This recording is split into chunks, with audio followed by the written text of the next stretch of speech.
Hello यार, कैसे हो? आई होप बहुत बढ़िया हो गए।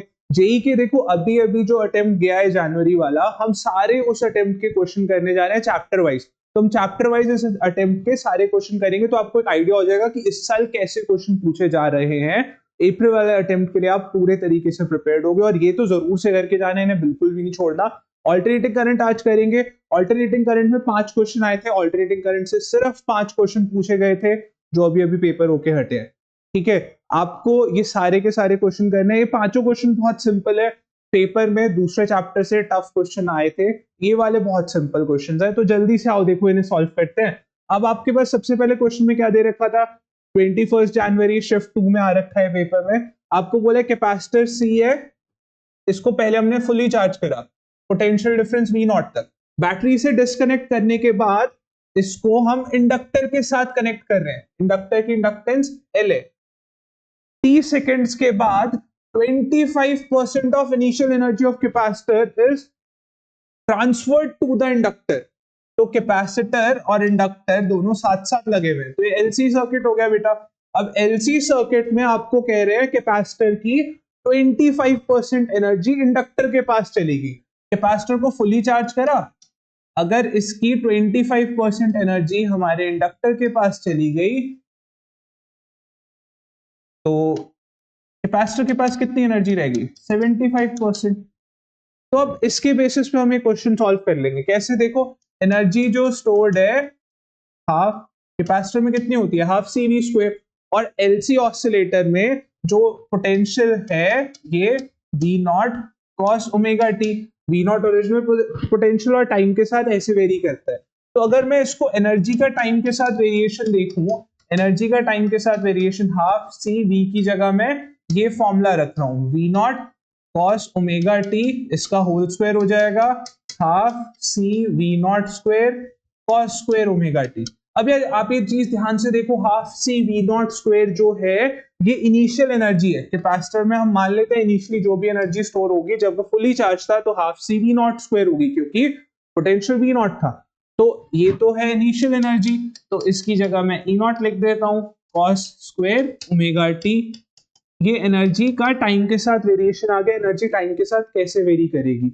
आपको सीधा इक्वेशन याद है? Well and good. नहीं याद है तो निकाल सकते हो। आपको ये पता होना चाहिए कि एलसी सर्किट में पोटेंशियल जो है वो सिंपल हार्मोनिकली, जैसे हमारा पोजीशन वेरी करता है, ऐसे यहाँ पे पोटेंशियल वेरी करता है। इसको हम एसएचएम का एनालॉगस बना के समझा देते हैं, तो एक बार वो रिवाइज कर लेना अपने पेपर से पहले। तो एनर्जी का टाइम के साथ हमें वेरिएशन पता लग गया, और हमें पता लग गया अब कैपेसिटर में टी सेकंड के बाद कितनी एनर्जी बची थी। 25% चली गई, तो सिर्फ 15% बची टी सेकेंड्स के बाद। तो एनर्जी जो हमारे कैपेसिटर में बची है वो 75% बची है। तो हमारा टी टाइम के बाद जो एनर्जी है वो 75% का मतलब 0.75 टाइम्स ई नॉट। तो मैं ई टी की जगह 0.75 टाइम्स ई नॉट रख सकता हूं। तो मेरा ये ई टी की जगह हम 0.75 टाइम्स ई नॉट, इधर E naught cos square omega T, E naught cancel, 0.75 equals to cos square omega T. तो कॉस स्क्वायर ओमेगा टी की वैल्यू हमारे पास आ गई है 0.75। अब यार कॉस स्क्वायर 0.75 3/4, तो स्क्वायर रूट ऑफ 3 और नीचे 2, रूट 3/2। ये ओमेगा टी की वैल्यू निकालते हैं यहां से। ये 3/4 दे रखा है, कॉस स्क्वायर ओमेगा टी, इसका square root 3/2 cos omega T. अब कॉस की वैल्यू रूट 3/2 कब होती है? पाई/6 के लिए, और ये ओमेगा टी। अब यार एलसी सर्किट है, एलसी सर्किट के लिए जो फ्रीक्वेंसी होती है वो 1/√LC होती है। तो हमें टी की वैल्यू पूछी थी यहाँ पे क्वेश्चन में, तो यहाँ पे पाई/6, ओमेगा की जगह 1/√LC टी।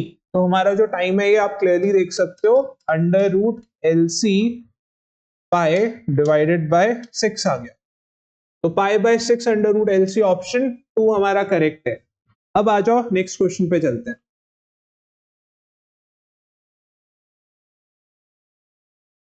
नेक्स्ट क्वेश्चन यहाँ पे है, हमें देखो जेई में पूछा था ये 23 जनवरी को shift 1 using a variable frequency AC voltage source maximum current measured. अब यहाँ पे ध्यान रखने वाली क्या है, maximum current measured in LCR circuit. अब current maximum series LCR circuit दे रखा है, कब होता है, जब रेजोनेंस हो, और रेजोनेंस के लिए हमें पता है एक्सएल और एक्ससी इक्वल होना चाहिए। तो अभी हमने क्वेश्चन आगे पढ़ा ही नहीं है, इतना पढ़ते हमारे दिमाग में चीजें आ जानी चाहिए कि एलसीआर सर्किट है, मैक्सिमम करंट मतलब रेजोनेंस हो रहा है। आपको बोल रहे हैं मैक्सिमम करंट की वैल्यू 50 मिली एम्पियर है फॉर दिस वोल्टेज। आपको वोल्टेज भी दे रखी है 5 साइन ओमेगा टी। तो ये वोल्टेज हमें पता है ना, standard equation E not sine omega T. अगर इससे हम कंपेयर करेंगे 5 साइन 100t, तो ओमेगा की वैल्यू कंपेयर करने पे आ गई 100, कोई प्रॉब्लम नहीं है। अब इसके बाद हमें क्या बोला है, value of L R shown in the figure, the capacitance of capacitor used is. तो कहना इस सर्किट में कैपेसिटर कितना यूज होगा, कैपेसिटर की क्या वैल्यू होगी आपको बतानी है, और ये माइक्रोफैरेड में बताना है कैपेसिटर की वैल्यू। तो अब ये देखो रेजोनेंस है तो एक्सएल और एक्ससी हमारे इक्वल होंगे। एक्सएल की वैल्यू ओमेगा एल, एक्ससी की वैल्यू 1 बाय ओमेगा सी। सी की वैल्यू निकालनी है 1 बाय ओमेगा स्क्वायर एल। कोई प्रॉब्लम, ओमेगा आपको पता लग गया, एल क्वेश्चन में गिवन है 2 हेनरी, तो बस उठा के वैल्यू यहाँ पे रखते हैं। बहुत सिंपल क्वेश्चन था, सॉल्व भी हो गया। 1 बाय ओमेगा, ओमेगा 100 है, 100 का स्क्वायर और एल की वैल्यू 2 है, तो इसे सॉल्व करेंगे 0.5 डिवाइडेड बाय 10 की पावर 4 हो जाएगा 100। इसको ऊपर भेजेंगे 0.5 इंटू 10 की पावर -4, तो इसे 50 इंटू 10 की पावर -6 लिख सकते हैं। अब 50 इंटू 10 की पावर -6 लिखने का क्या रीजन था, माइक्रोफैरेड में कन्वर्ट हो गया। 50 माइक्रोफैरेड हमारा आंसर है, न्यूमेरिकल टाइप क्वेश्चन था। 50 माइक्रोफैरेड यहाँ पे फिल करके आ जाए। अब अगले क्वेश्चन पे चलते हैं, आ जाओ। तो देखो ये क्वेश्चन 28 जनवरी को पूछा था शिफ्ट 2 में, 2026 में ऑब्वियसली।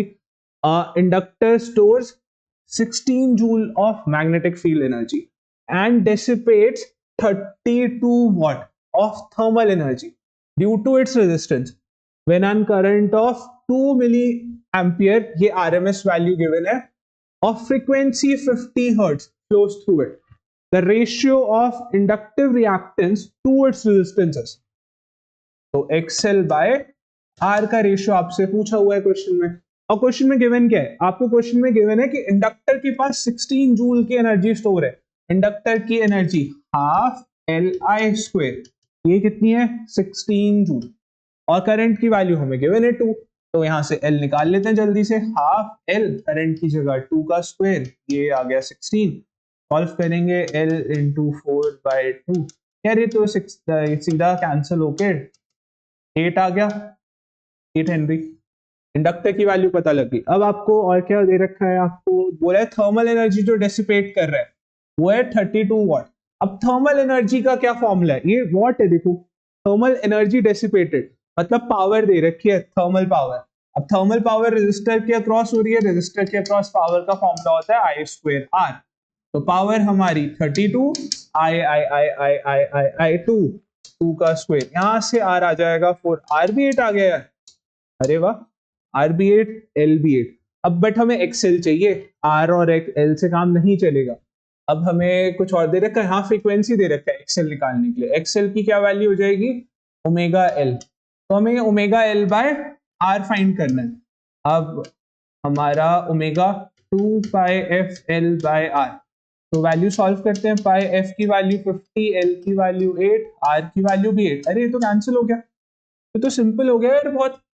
ये 50 इंटू 200, 100 इंटू पाई, और पाई की वैल्यू 3.14, 3.14 इंटू 100 314, तो हमारा जो रेशियो है 314 आ गया।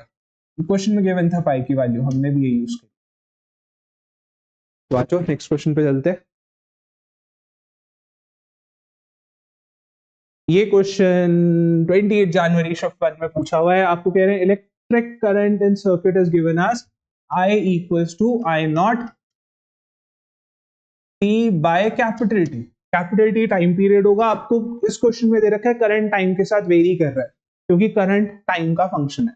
अब इसके बाद क्या दे रहे हैं, the RMS current for period 0 से t इज, तो आपको सॉरी आपको कह रहे हैं 0 से t टाइम पीरियड तक आरएमएस करंट की क्या वैल्यू होगी इसके लिए। अब यार स्टैंडर्ड वैल्यूज तो हमने याद करी होती है, तो आपको यहाँ पे अब स्टैंडर्ड करंट तो नहीं है जो हमने टेक्स्ट बुक में या थ्योरी में पढ़ा था, वो वाला नहीं है, तो हम यहाँ पे आरएमएस करंट निकाल देंगे। अब आरएमएस करंट निकालने के लिए आप थोड़ा सा डेरिवेशन याद करो कि आरएमएस फाइंड कैसे करते हैं। आरएमएस का क्या मतलब होता है, रूट मीन स्क्वायर, मतलब करंट के स्क्वायर का मीन लेंगे और फिर उसका रूट कर देंगे। तो करंट उल्टा पढ़ते हैं, स्क्वायर करना है फिर मीन करना है और फिर स्क्वायर रूट लेना है। रूट मीन स्क्वायर का ये मतलब होता है, पहले करंट का स्क्वायर करेंगे फिर उसका एवरेज लेंगे मीन का मतलब, और फिर उसका स्क्वायर रूट करेंगे। तो अब अगर हम आई स्क्वायर एवरेज निकालें, अब आपको देखो ये मैंने पढ़ाया है थ्योरी में, बहुत बार बोलता हूं मैं, हमेशा वही चीज फॉलो करनी है। किसी भी चीज का आपको अगर एवरेज निकालना है तो क्या करना है, जिसका भी एवरेज निकालना है उसको dt के साथ इंटीग्रेट कर दो और नीचे टोटल टाइम से डिवाइड करते हैं। एवरेज ऐसे तो निकालते हैं यार, ऊपर सबका सम आता है और नीचे टोटल नंबर आता है कि कितने नंबर थे, ऐसे करा था तो इसको ऐसे याद रख सकते हो।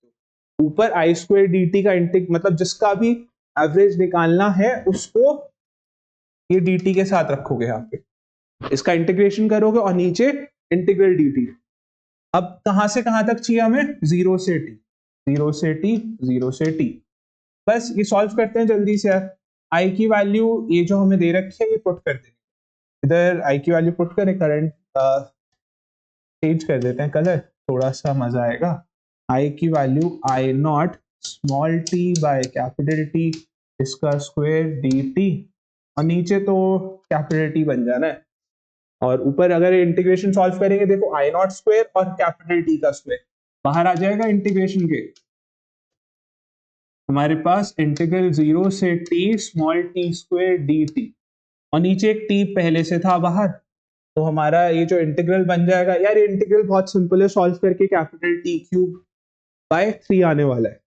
तो हमारा ये आएगा I naught square by T cube और इंटीग्रल सॉल्व करके capital T cube by 3, T square का इंटीग्रल भाई टी क्यूब बाय 3, और लिमिट्स पुट करेंगे कैपिटल टी और 0, तो capital T cube by 3 minus 0 बच जाएगा, तो मैंने सीधा लिख दिया, सॉल्व कर सकते हो आप आराम से। तो हमारा जो आई स्क्वायर का एवरेज आ गया वो ये आ गया, बट हमें तो आई आर एम एस चाहिए।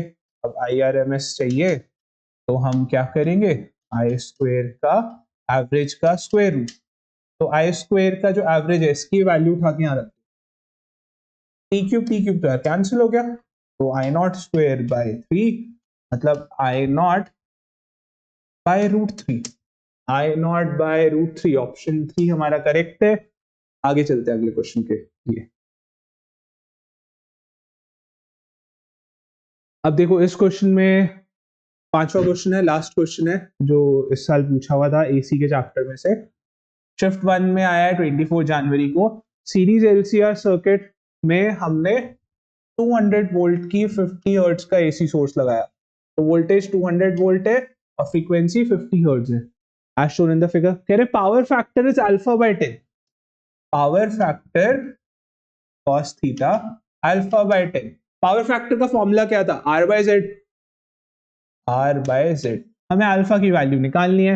अब क्वेश्चन में यार सब कुछ दे रखा है, एक्सएल दे रखा है 70, एक्सी दे रखा है 150, आर दे रखा है 60, तो जेड निकाल सकते हैं। एलसीआर सर्किट में जेड निकालना है, जेड का फॉर्मूला भी आ जाए, तो सिंपल फॉर्मूला बेस्ड क्वेश्चन आया था, एक्सएल माइनस एक्सी का होल स्क्वायर। हमारा आर जो है 60 का स्क्वायर और एक्सएल है 70, एक्सी है 150 का होल स्क्वायर, तो ये हो जाएगा 60 का स्क्वायर प्लस माइनस 80 का स्क्वायर, तो 80 का स्क्वायर ही हो जाएगा। 6 और 8 का 10 आता है, 60 और 80 है तो 100 आएगा, पाइथागोरस ट्रिपलेट है। तो z हमारा 100 हो गया, r हमारा 60 है, तो ये हो गया हमारा 60 बाय 100। और ये क्वेश्चन में गिवन था अल्फा बाय 10, तो नीचे डिनोमिनेटर में 10 होना चाहिए, तो 6 बाय 10 अल्फा बाय 10 के इक्वल हमारा अल्फा 6 आ गया, ऑप्शन 3 करेक्ट है। तो होपफुली ये वीडियो बहुत अच्छी लगी होगी आपको। नेक्स्ट वीडियो में मिलते हैं, सब्सक्राइब कर दो, लाइक कर दो, शेयर कर दो फ्रेंड्स के साथ, मोटिवेशन मिलता है भाई। चलो बाय, अगले वीडियो में मिलते हैं।